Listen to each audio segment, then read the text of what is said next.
For me, there's two major reasons why this one works and this one doesn't. This splitter only has one adjustment, which is the thickness adjustment. It's adjusted by using these two bolts pushing down the lever. You turn clockwise. It will bring the roller down related to the blade, which will make the split thicker, and vice versa. You loosen it and it will bring the roller closer to the blade, which will make the splits thinner. There's a problem with this adjustment on this cheaper version of splitter. First, the bolts is really wobbly. There's a possibility that the bolts will sit differently each time. For example, if this bolt sits all the way back like that, it will stop at this point. And if the bolts is all the way to the front, it will sit a little bit to the back. So the inconsistency comes from this adjustment. Also, there's no way to secure this thickness adjustment. On the Drückel splitter, you adjust the thickness by turning these two adjustment nuts. There's also a marking hole on each of the adjustment nut to keep track how much you're turning and to keep both of the roller parallel all the time. So how you do it is you loosen the securing nut, and then let's say you want to make it thicker 1 millimeters. So you turn it clockwise a full rotation.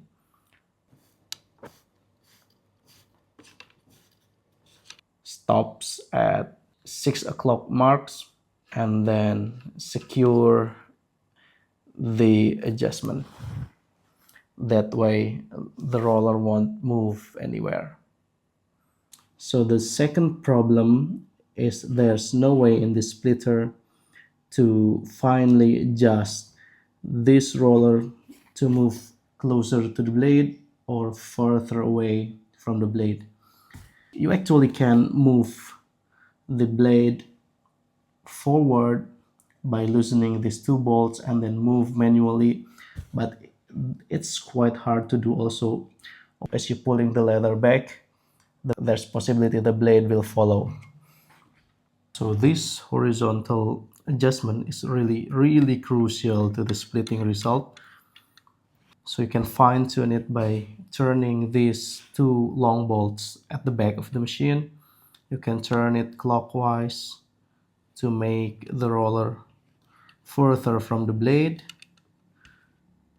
and also you can turn it counterclockwise to make the roller closer to the blade, just like that. If you set this adjustment incorrectly, there's a possibility you will ruin your leather or it will be hard to pull. So to adjust that, we have the calibration plate, which you can use to position the roller into the right position. That's the important adjustment that the Drückel splitter has, while the cheaper version doesn't. And the difference is everything. From my observation, this roller is too far away from the blade, too further away from the blade.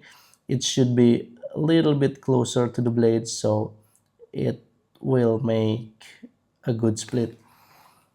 Just like on this one, it's pretty close to the center of the roller. The blade is pretty close to the center of the roller, but not exactly at the center. This is what really crucial to the splitting result. You can see there's so much flex in this machine. Too much, too much flex is a sign of flex of rigidity, which will result in inconsistent splitting result. Also, the repeatability of the splits itself.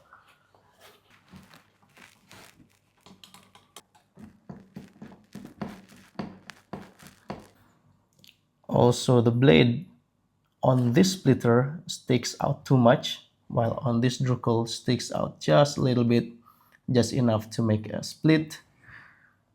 And too much stick out can causes the blade to flex, and flex is not a good thing for stability and the splitting result. Trust me on this one.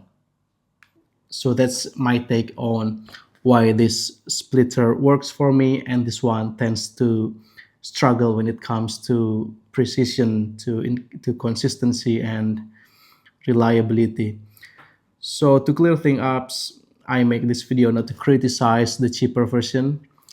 I make this video to help you guys make an informed decision before choosing which splitter to buy, because I have many customers which already have this cheaper version but ends up buying the Drückel splitter because this one just doesn't work for them.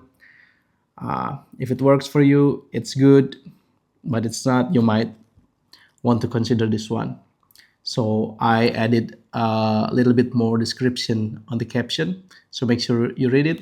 Thank you for watching, and I'll see you on the next one. Bye.